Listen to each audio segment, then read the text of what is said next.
My dear respected brothers, elders, sisters, youngsters, it is a well-known fact across all societies and across all cultures, irrespective of what land we come from, that the epitome of love that one individual can show to another individual is best manifested, best showcased by the love that we see a mother shows her child. We see that the highest level of love that a person can show to another person is best showcased by the love that a mother shows her child. That same individual who could hardly wake up in the middle of the night to go to the kitchen and grab a glass of water to quench her own thirst, now, a few months later, is waking up multiple times in the middle of the night to quench the thirst of her child. We see the same individual who could hardly bear a needle, hardly bear being pricked by a thorn, now is able to undergo the pains of labor to bless her family with a beautiful child.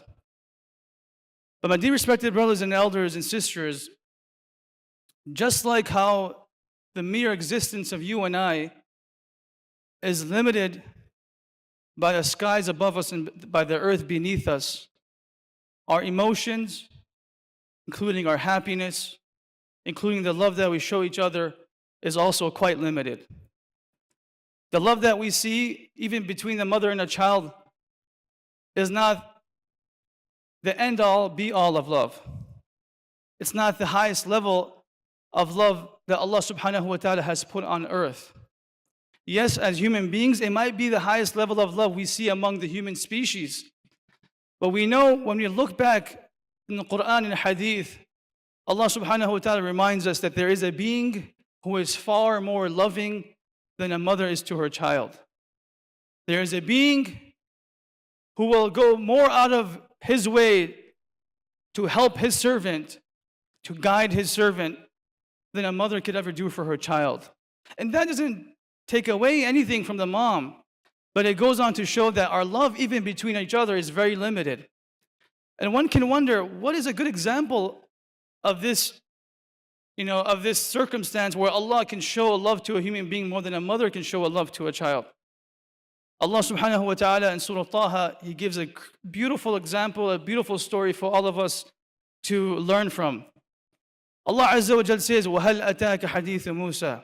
O you people who are not sure about my love, وَهَلْ أَتَاكَ حَدِيثُ مُوسَى. Have you not heard of the story of Musa? And this story of Musa, I don't have much time. I'll try to take two things out of this story, inshallah. One, the first point that I want to make, and I will come back to it at the end of the khutbah, inshallah, is that the love that Allah has for human beings supersedes any logic we can ever put forward. The love that Allah has for human beings is beyond logic.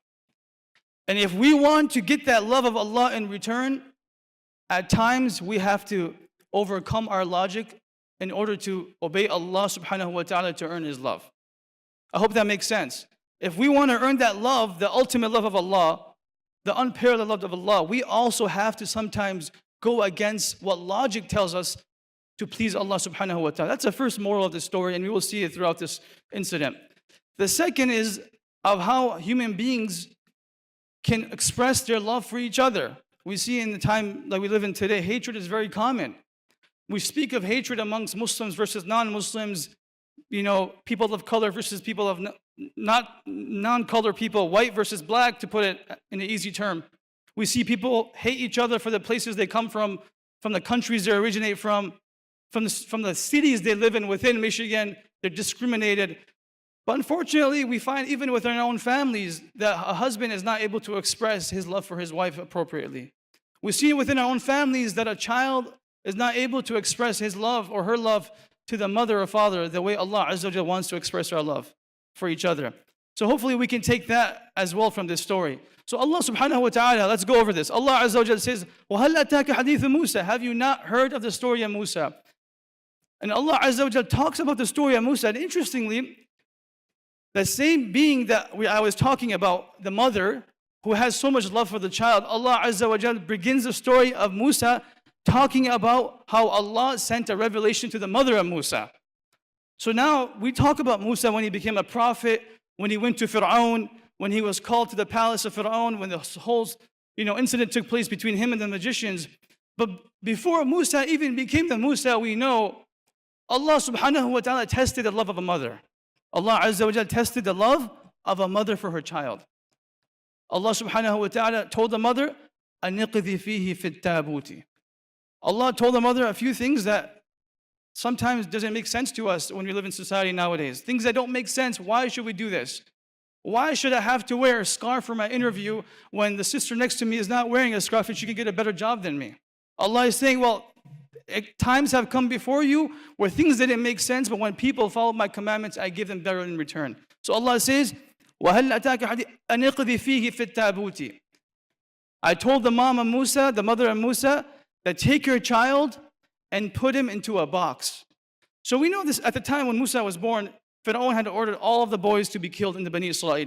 It's a famous story that a sorcerer told Musa, a fortune teller told Pharaoh, that there will be a child that's born from this tribe of Bani Israel who will overthrow your government, who will basically become the king and call people towards Allah, and you will be no longer existent. So Pharaoh was worried, so he had ordered all boys that were born within this tribe of Bani Israel to be slaughtered immediately after they were born. So Musa was a child that was born, and luckily at that point, Pharaoh had not heard of this guy being born yet, this child being born. So Allah gives ilham to the mother of Musa, who is a very pious person, that I want you to take this newborn child of yours and put him into a box. So first of all, I want you to separate this child from you. And we know the most important elements of for survival of a child is the proximity to the caregiver, correct? When a child is born, anyone who has done pediatrics, anyone who is a pediatrician here can attest to this. When a child is born, one of the most important things after the child is born, after you do the entire resuscitation, is to make sure that you put this child onto the skin of the mom, to give that child that sense of belonging to this mother, to this caregiver. And we know from our science and from the data that when kids are separated from their caregivers for a very long period of time, they develop issues later on in their life. They have short-term and long-term complications. So at this point, one of the first important elements for the survival of a child is being put to the side, where Allah is saying, separate this kid from you. I want you to put this kid in a box. It doesn't end there. Allah says, فَقْذِ فِيهِ فِي الْيَمِّ. Don't take this box and put it to the side. I actually want you to فَقْذِ فِيهِ. It comes into Tabari. فَقْذِ فِيهِ أي أطرحيه. I want you to throw this chest, this box that has your son in it, and throw it into the water. Throw it into the river of Nile.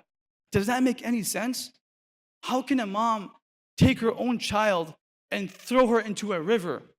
If a father goes to a swimming pool and takes a newborn baby and throws that kid into the swimming pool, I'm pretty sure Child Protective Service will be outside waiting for that person. Correct? Doesn't make any sense, right? But again, the mother of Musa is being challenged to whether or not she understands if her love is more important or if the love of Allah is more important, if she actually trusts Allah subhanahu wa ta'ala.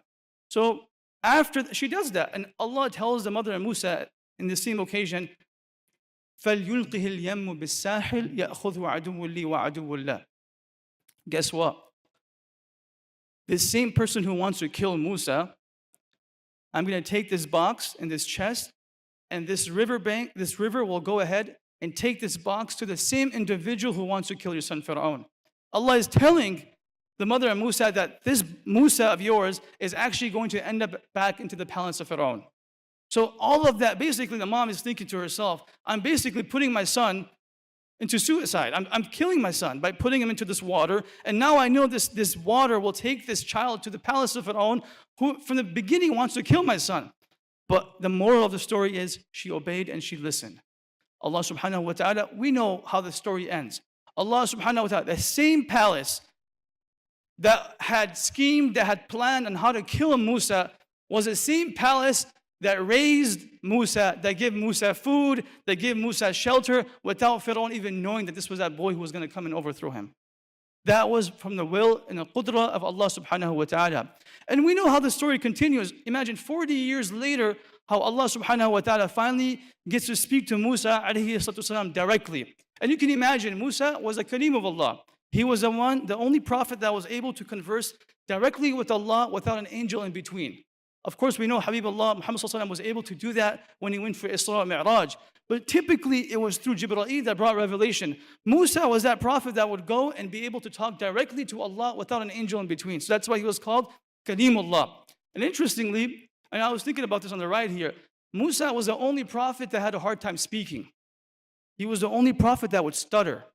So Allah subhanahu, again, logically, why would Allah choose a prophet who stutters to be Kalimullah? Again, even that defies logic. That Allah Azza wa Jal does not need logic to make sense for his being and for his love that he showcases to another person.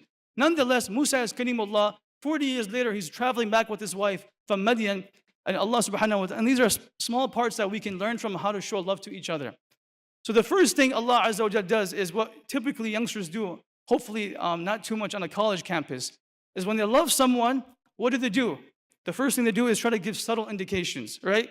So if your sister loves a brother loves a sister, this is not a love talk here, but the first thing you do before you approach that person is you try to give a subtle indication. You try to give a look, try to do a kind gesture, whatever it may be. Allah Azza wa Jalla does the same thing. إِذْ رَأَى نَارًا فَقَالَ لِأَهْلِهِمْ كُثُوا. Allah puts a fire where Musa sees this fire, and that fire was that subtle gesture to Musa to come to that fire. So Allah invites Musa to the valley of Tuwa on Mount Tur. I hope when I mention the subtle gestures, I hope people don't go about afterwards and doing them and saying it's permissible. It was just an indication of me to show how Allah Azza wa Jalla was also able to do that with Musa alayhi salatu wasalam. Nonetheless, he goes to this fire. After he goes to this fire, so the first thing happened was a subtle gesture. So it's important that you don't exceed your boundaries. You take it step by step. The second part Allah subhanahu wa ta'ala does is Allah introduces himself. It's very important that when you want to show love to someone else or when you meet someone for the first time, introduction is very important. Unfortunately, what happens is like you have a friend of yours and you're meeting another friend. And I see this happening a lot is you bring your friend with you and he's standing there awkwardly for a few minutes. Like you haven't really introduced who this person is to your friend, right? It's part of sunnah. Introduction is part of sunnah. Introduce who this person is. And likewise, the friend that you are meeting, also introduce that person to your friend that you have next to you. Nonetheless, Allah Azza wa Jalla introduces himself. He says, وَهَلْ أَتَاكَ حَدِيثُ مُوسَى إِذْ رَآنَا. Allah says, إِنِّي أَنَا رَبُّكَ. O Musa, indeed I am your Lord. Indeed I am your Lord. After introduction, Allah Azza wa Jalla does something very interesting. Allah tells Musa, فَخْلَعْ نَعْلَيْكَ. Allah tells Musa to take off his shoes. Like, what does that even mean? Take off your shoes. So the Mufassirin Ibn Kathir mentions that one of the reasons why he told Musa to take off his shoes was his shoes were made out of himar, were made out of donkey skin, and that area, Muqaddasi Tuwa, was a very sacred area. Allah did not want him to use those shoes in that noble land, on that noble field. But another reason why this could also be the case is one of the most important elements in a relationship is actually respect, not love. Not love, it's actually respect, right? And I've said this before in a talk I was in California last week. Love is an emotion. Love is an emotion. One day you could be, and like every emotion, they fluctuate, right? Some day you're happy, some moments you're happy, at other times in the day you're upset.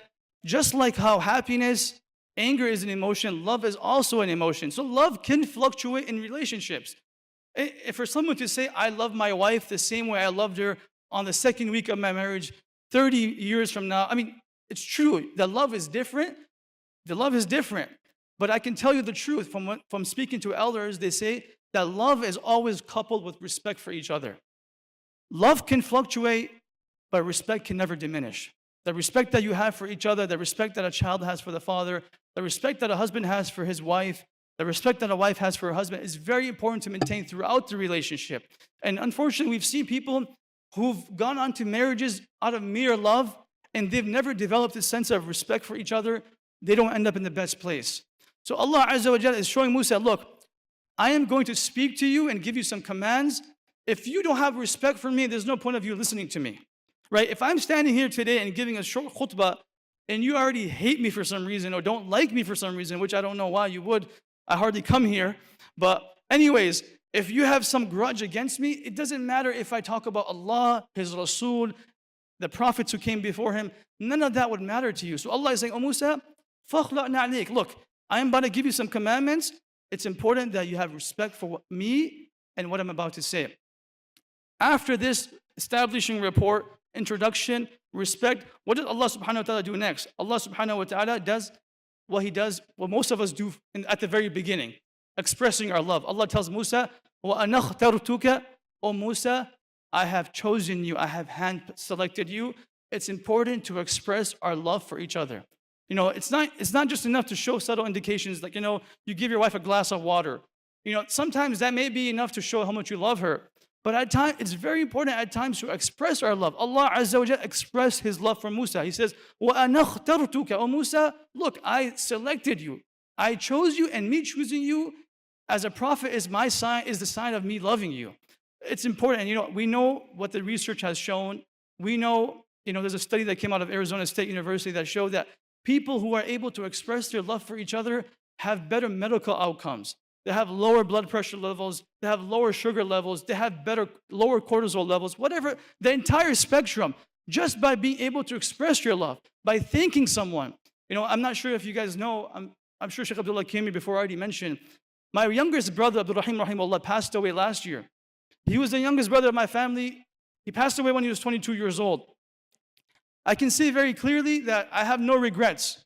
To live with regrets in your life is the worst thing you could do for yourself. But one thing I do wish I was able to do more for this kid, rahimahumullah, was to tell him how much I loved him.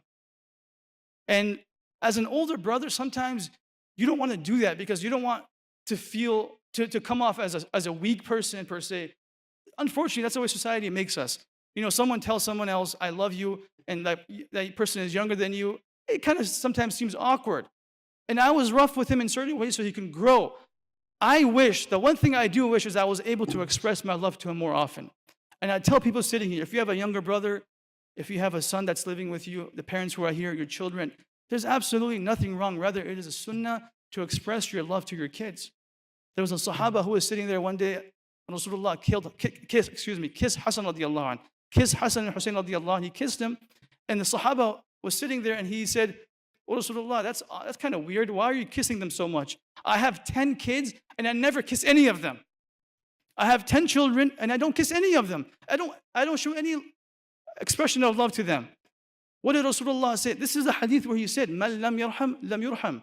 This is the hadith that we talk about. That person who cannot show love to someone else will not be shown love by Allah subhanahu wa ta'ala. So it's very important for us to express our love for each other. And the next part after expressing love to each other, it's important that we are able to listen to each other's concerns. You know, Allah Azza wa Jalla says, وَأَنَا اخْتَرْتُكَ فَاسْتَمِعْ لِمَا يُوحَى. O Musa, I selected you. It's important for you to listen to what I have to say. In a relationship, it's important that each person gets a chance to speak to one another. You know, unfortunately, in our society, sometimes men think that they should be talking more. In some societies, women think that they should be talking more. It's not the case. Whatever situation we are in at that moment, let the other person talk. If I am upset, it's important for my wife to understand that I am upset and for her to take it easy. If your wife is upset, let her talk and you take it easy. Two people being upset at the same time will lead to disaster. So it's important that we have this understanding of fastami'. Fastami' doesn't mean just listen.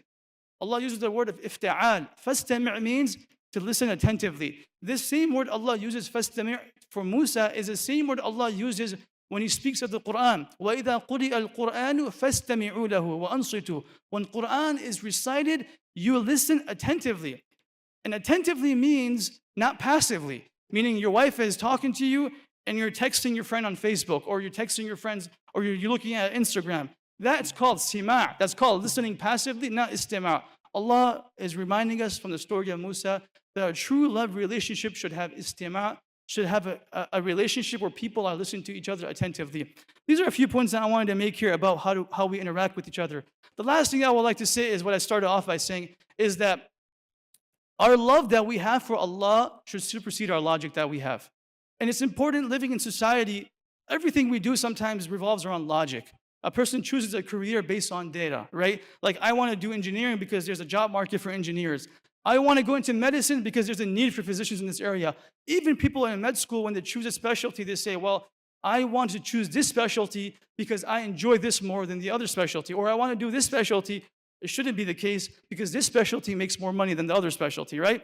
Everything we do revolves around logic. But dear respected brothers and elders, Allah subhanahu wa ta'ala's existence and Him creating us does not only rely on logic. Most of our faith, and I want to make this clear, most of our faith and our religion and our deen is very logical. Most of it is very logical. We can prove things through science. Science is now finding out things that are mentioned in the Qur'an that are true.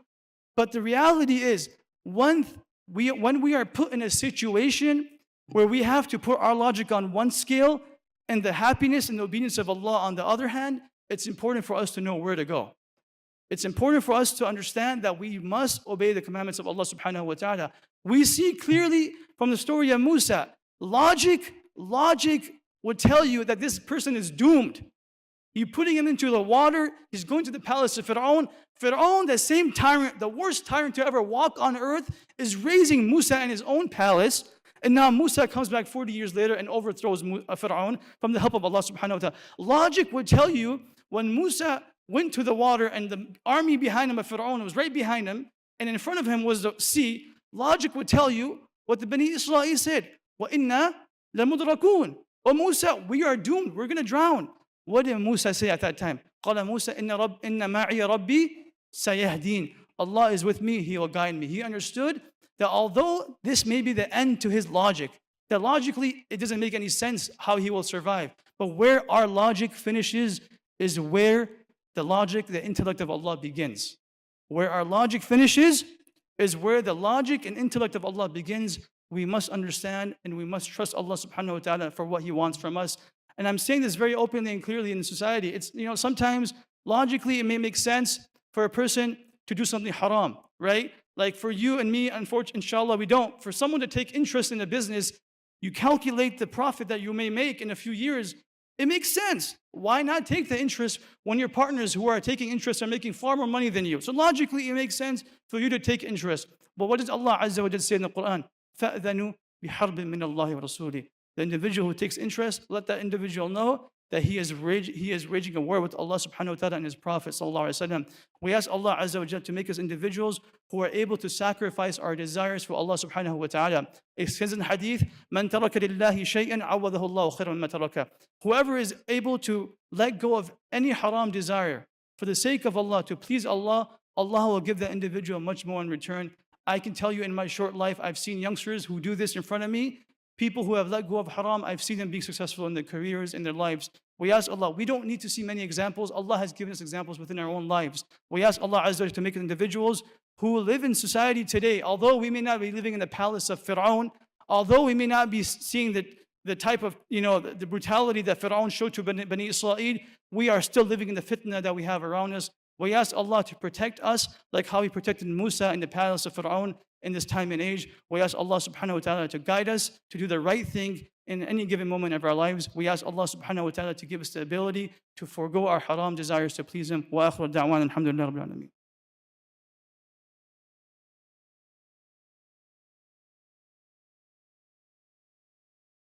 الحمد لله وحده والصلاة والسلام على من لا نبي بعد. قال الله تبارك وتعالى إن الله وملائكته يصلون على النبي يا أيها الذين آمنوا صلوا عليه وسلموا تسليما. اللهم صل وسلم على محمد وعلى آل محمد كما صليت على إبراهيم وعلى آل إبراهيم إنك حميد مجيد. اللهم بارك على سيدنا محمد وعلى آل سيدنا محمد كما باركت على إبراهيم وعلى آل إبراهيم إنك حميد مجيد.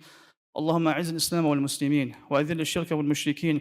اللهم انصر من نصر دين محمد صلى الله عليه وسلم وجعلنا منهم، واخذل من خذل دين محمد صلى الله عليه وسلم ولا تجعلنا منهم ولا معهم. اللهم انصر جميع المسلمين المظلومين في كل مكان في مشارق الأرض ومغاربها. اللهم كن عونهم وغوثهم يا أرحم الراحمين. اللهم أطعمهم من جوع وآمنهم من خوف. آمين يا رب العالمين.